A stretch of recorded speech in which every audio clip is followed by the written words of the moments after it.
F'diskors li għamel waqt il-konferenza Sigma Central Europe li saret f'Ruma l-kap tal-Partit Nazzjonalista Alex Borg ħeġġeġ lill-pajjiżi Ewropej biex isaħħu l-kollaborazzjoni u l-konsistenza regolatorja tul il-frontieri dan rabta mal-qasam tal-gaming, settur illi f'pajjiżna jimpjega numru kbir ta' persuni. Grazzi għal viżjoni li kellu l-Partit Nazzjonalista. Alex Borg fakkar li madwar l-Ewropa naraw era ġdida għall-iGaming, settur lesta tkabbir responsabbli, investimenti iktar qawwi u innovazzjoni kuraġġuża.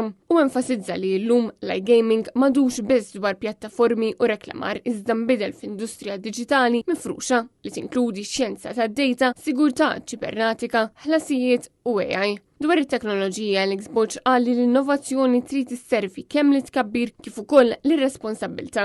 Waqt li refera l-20 sena ta' esperjenza ta' Malta bħala pionira fir-regolamentazzjoni tar-remote gaming, Alex Borg qal li l-kredibilità u l-professjonalità għamlu lil Malta mudell għall-oħrajn biex isegwu. Alex Borg temm b'appell lill-partijiet kollha involuti li regolaturi biex jajjinjaw ruħhom fuq qafas ibbażat fuq ir-riskju u mexxi bit-teknoloġija. L-operaturi biex ikomplu jinvestu f'teknoloġiji iktar siguri u fil-ħiliet umani u lill-edukaturi biex jespandu programmi fl-analisi tad-data, il-konformità u l-inġinerija. Rajna anke Sigma meta kien hemm is-sena l-oħra rajna l-ammonti ta' flus illi iġġenerat madwar l-ekonomija u hija ripple effect, jiġifieri mhijiex biss il-konferenza, hija ħafna industri li jgawdu minn din il-konferenza illi tista' tħalli ħafna ġita għaliex int fl-aħħar mill-aħħar dawn min jiġi f'Malta għall-konferenza tas Sigma imur jikol f'restorant, jikri l-lokanda, imur jixtri minn il-ħwienet tal-arloġġi, minn il-ħwienet tal-ħwejjeġ. U għalhekk hemm ripple effect li jħalli domino effect li jibqa' jkabbar